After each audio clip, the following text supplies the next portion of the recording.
Hello everybody, FastBearFilms100 here, and in today's video, we are going to be ranking every single Five Nights at Freddy's game, excluding a couple, mainly just like, you know, Freddy in space and stuff, but it does have like FNAF World in it and like stuff like that.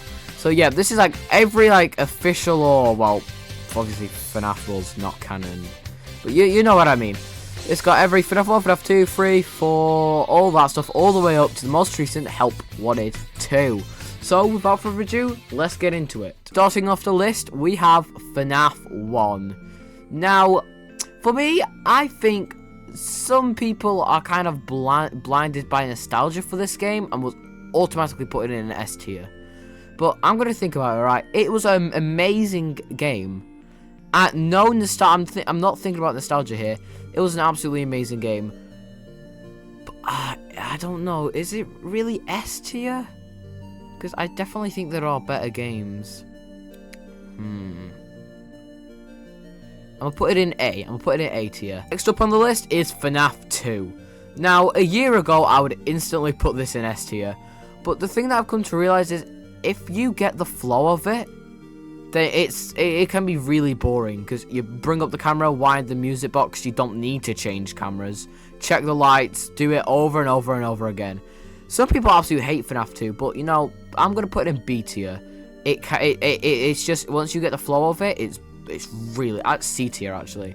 It's just really boring after you get the flow of it. Next up is Five Nights at Freddy's 3, which is my favorite game of the main four.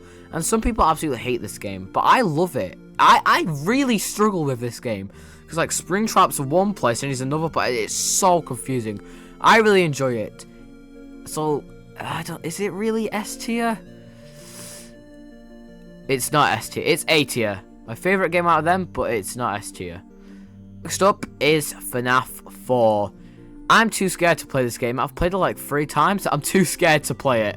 And I'm pretty sure that's what FNAF is meant to be. Extremely scary. The character designs are so cool. The mechanics of the game is so cool.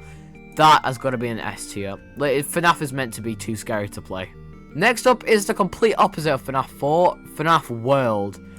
And I absolutely love FNAF World. It's so much fun to walk around, fight the people, unlock characters.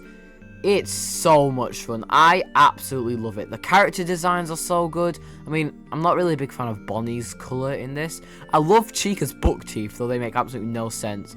But I'm going to have to say FNAF World is also an S tier, which makes absolutely no sense, because I also put FNAF 4 in S tier. But you know, it's alright. Next up is Five Nights at Freddy's Sister Location.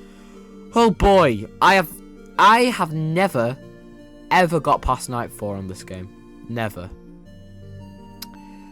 And purely because of that, well, before I get to my rating of it, character design's amazing. Funtime Foxy is like one of my favourite characters, if not my favourite character. Well, Monty's actually my favourite character than Funtime Foxy. But characters are awesome. I love Circus Baby, I love Funtime Foxy.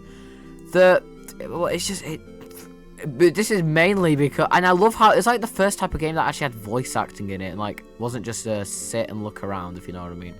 At least I think so. But apart from excluding FNAF World, obviously. But in my opinion, it is in B tier, because the characters are cool, but it's not the same level as FNAF 1 or FNAF 3. Next up is FNAF 6 Pizza Sim, or Freddy Fazbear's Pizzeria Simulator. This game is so good. You can buy animatronics, you can make your own pizzeria, and when you have to do like the vent stuff, like look around the vents and like download the stuff and that is scary as hell. There's so many new characters that got introduced in this game. This is my favourite FNAF game. That's S tier instantly. FNAF 6 is my favourite. Next up is Ultimate Custom Night. Now, I don't play Ultimate Custom Night too much, because there are challenges to do, but I don't know. I don't really like the controls of the game, to be fair. And I've never really been that big of a fan of UCN, but I will put it in B tier. Next up is FNAF VR Help Wanted 1. Now, I played this for the first time ever, like 3 weeks ago, when my friend Roseman came for a sleepover, I played it on his VR. Oh my god, it is so much fun. I absolutely love FNAF VR Help Wanted. It's so good. The character designs, like always, are so cool. The game, being able to experience FNAF in the FNAF games in VR is absolutely crazy. The parts and service mini games for when you're too scared to actually play the actual ones. I played FNAF 2 Night 1 and 2, I'm pretty sure. And it was so much fun. It's an automatic S tier. Easy! Next up is the DLC for FNAF Help Wanted, the Dreadbear DLC. The Curse of Dreadbear. It's okay, I guess. I've not actually seen much of it, but from what I have seen, it's okay, you know. It introduced a couple cool characters like Dreadbear and like Grim Foxy. And that maze minigame is really fun. But I'll put it in B tier because, to be fair, I don't care too much about Dreadbear. And here we go, FNAF AR, not available in the App Store anymore, boys, and it is getting shut down in a matter of weeks. Boy, FNAF AR, I would put it in S tier if it was 2 years ago, but then they just, and you know what, it really annoys me. Alright, so they've abandoned the game for 2 years. And then they come back making a big sob story of how they're so sad they have to shut the game down. Shut up. Shut up, Illumix. You didn't care about the game. If you did, you would have carried on updating it for the past 2 years. That's what really annoyed me.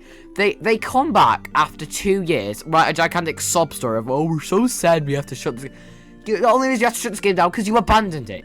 You abandoned it. F tier. Easy. I hate Illumix. They suck. Security breach. Oh, boy. This was a controversial one when it first came out, and to be fair, it was a very good game.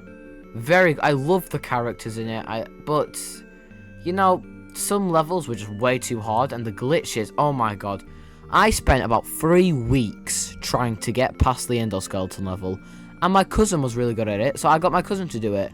So after 3 weeks, I'd finally done it. But then the doors to go into parts of service wouldn't open because it was glitched. So we had to do the whole level again.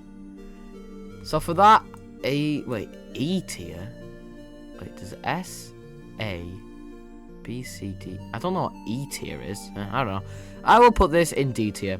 It's okay. I'm forgetting E tier. I don't know what that is. I'm pretty sure it's only S, A, B, C. I don't know. Oh, I'm confused now. Okay, next up is Security Breach Ruin. This was the first ever official FNAF game I recorded on my channel, so it has a lot of memories to it, and I absolutely love this game. It was just so much fun to play, man. Mainly because it was the first ever FNAF game I actually played on my channel. But no, it was very fun. It was so much fun. And like with a mimic at the end, and man, it was a lot of good memories. I'm gonna have to put it in S tier.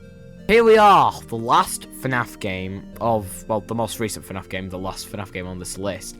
FNAF Help Wanted 2. Now, everyone has been absolutely loving this game like mad. But I'm gonna be controversial here. I love it. I love it, but I'm not a big fan of it, to be fair. Because it's just all mini games, to be fair. This is just my opinion, okay? Don't get mad at me. I'm not a big fan of FNAF Help Wanted 2. Because it's really just mini games. Because they did all the stuff that they needed to do in Help Wanted 1. But, you know, it's not worth of an F tier. I'll put it in C tier with FNAF 2. Because, in my opinion, I'm not as much of a big fan of it. Hey guys, that is going to be it for today's video. Thank you all so much for watching. Please make sure to like, subscribe, comment, do all that jazz. And I'll see you all in the next video. Goodbye!